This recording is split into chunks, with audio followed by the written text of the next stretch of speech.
ikut jalan yang betul, walaupun berada di atas kelompok yang sedikit, yang hanya Allah yang mengetahui bilangannya. Jangan pernah takut. Biarlah ditohmah dengan apapun gelaran, jangan bimbang. Kerana yang mentohmah, yang mengangkat jari dan isyarat kepada kamu, dia juga belum tentu ada kebahagiaan dia di dunia ataupun kebahagiaan dia pada hari akhirat Allah Subhanahu wa taala. Biar kita berada dalam kelompok yang sedikit. Dalam hadis Nabi menyebutkan, biar kita berada dalam kelompok yang asing. Biar di atas kelompok yang sedikit ataupun di atas kelompok yang asing, sebagaimana hadis yang diriwayatkan daripada Abu Hurairah radhiyallahu anhu juga, yang diriwayatkan oleh Imam Muslim. Kata Nabi sallallahu alaihi wasallam, bada'al islamu ghariban wa sayaudu ghariban kama bada' fatuba lil ghuraba. Tuan mungkin pernah dengarkan perkataan ghuraba. Kata Nabi sallallahu alaihi wasallam bahawa sesungguhnya Islam itu datang dalam keadaan dagang, datang dalam keadaan asing. Sikit tak ada siapa yang tahu tentang Islam, hanya Nabi sallallahu alaihi wasallam, kepada ahli keluarganya, sahabat-sahabat yang terdekat. Dan Islam itu akan kembali menjadi asing, kembali menjadi dagang.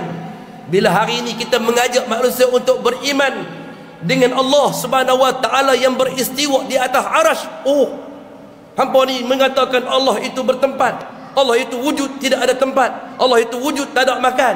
Bahkan ada yang mengatakan Allah wujud fi kulli makan. Lagi penat. Allah ada di mana-mana saja. Siap mengatakan wa huwa ma'akum aina ma kuntum. Bahawa sesungguhnya yang dikatakan dengan Allah Subhanahu wa taala wujud di mana-mana, sebab Allah mengatakan wa huwa ma'akum aina ma kuntum, dan dia berada di mana sahaja kamu berada. Cengih. Dia pada dalil yang menunjukkan bahawa sesungguhnya Allah itu ada di mana-mana. Bukan tak ada di mana-mana, Allah ada di mana-mana. Dan ayat ini juga pernah dibacakan di hadapan para sahabat ridwanullah alaihim ajma'in. Juga pernah ditanyakan di hadapan Imam Ahmad ibn Hanbal rahimahullahu ta'ala. Ayat daripada surah Al-Mujadalah pada ayat yang ke-7, di mana Allah Subhanahu wa ta'ala berfirman, ayat daripada Al-Hadid ayat yang keempat, huwallazi khalaqas samawati wal ard fi sittati ayyamin summa istawa 'alal 'arsy ya'lamu ma yaliju fil ardi wa ma yakhruju minha wa ma yanzilu minas sama'i wa ma ya'ruju fiha wa huwa ma'akum aina ma kuntum wallahu bima ta'maluna basir. Ini Al-Hadid ayat yang keempat. Dan dialah Allah Subhanahu wa taala yang menciptakan langit dan bumi dalam 6 masa. Kemudian dia bersemayam di atas arasy. Bukan setakat Ar-Rahmanu 'ala 'arsy istawa saja.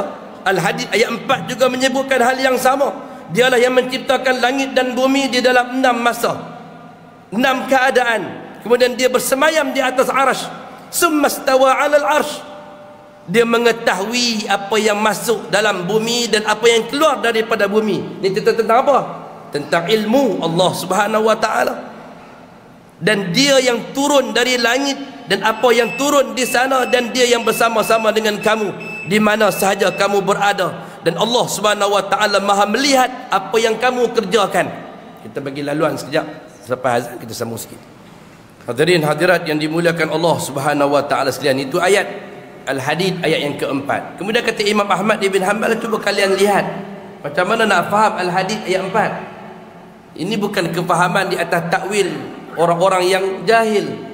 Ini kefahaman takwil daripada kalangan ahlillah, orang-orang yang memahami ilmu Allah Subhanahu wa taala dengan sebaik mungkin di atas kefahaman ayat Allah Subhanahu wa taala sendiri.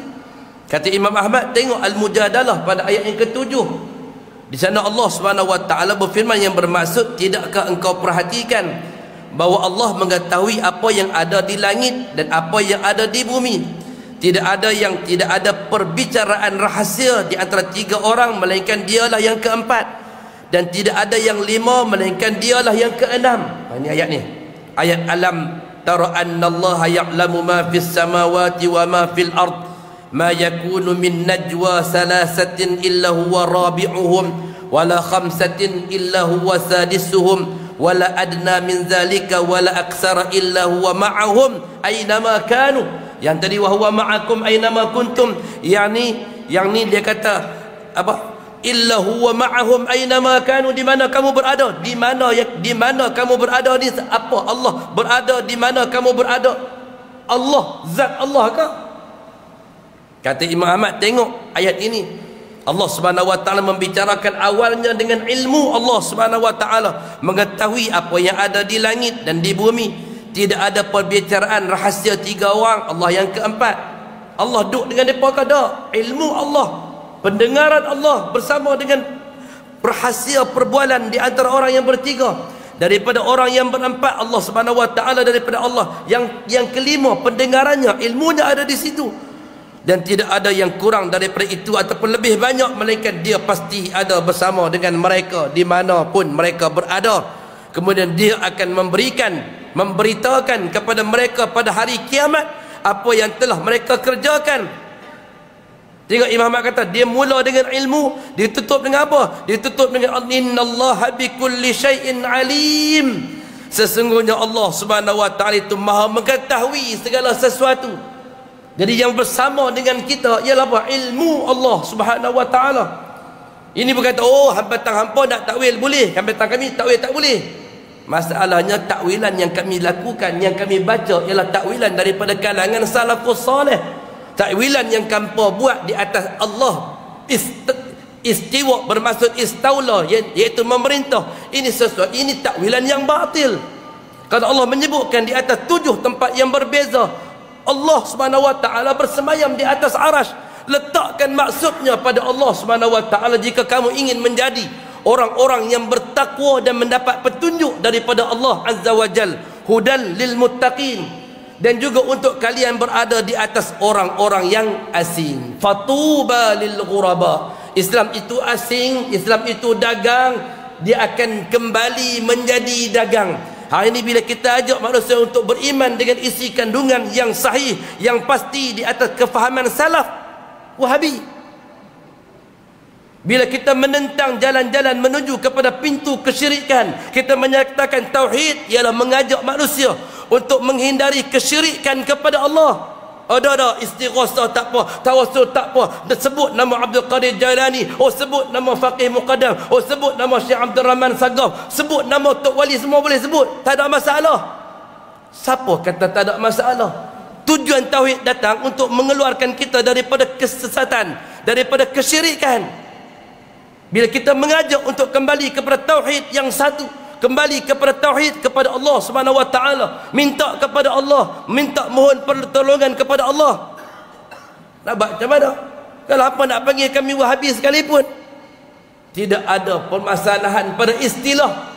Yang kita nak fatuba lil ghuraba. Mudah-mudahan kalian berada dalam kelompok yang asing. Sunnah menjadi begitu asing, Ahlus Sunnah wal Jamaah juga menjadi terasing.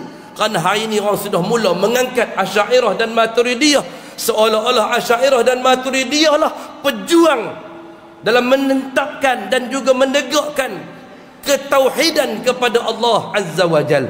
Hadirin hadirat yang dimuliakan Allah Subhanahu wa taala sekalian, mudah-mudahan Allah Subhanahu wa taala memberikan petunjuk yang baik kepada kita untuk berjalan di atas neraca sunnah baginda Nabinya Muhammad sallallahu alaihi wasallam, untuk kita memastikan jalan keselamatan dan kebahagiaan di dunia, dan juga jalan keselamatan dan dijauhi daripada azab Allah Subhanahu wa taala, kerana kita takut akan seksanya pada hari akhirat. Kita akan sambung ada sikit lagi 4 perenggan untuk kita habiskan pada bahagian ini insya-Allah pada kuliah yang akan datang. Mudah-mudahan Allah Subhanahu wa taala memberikan taufik dan hidayah yang terbaik kepada kita semua, dan terus berdoa agar bumi Malaysia ini dihindari daripada kelompok-kelompok dan kefahaman-kefahaman yang jumud, yang tidak memahami nas-nas Al-Quran yang sahih yang datang daripada Al-Quran dan juga sunnah Nabinya Muhammad sallallahu alaihi wasallam.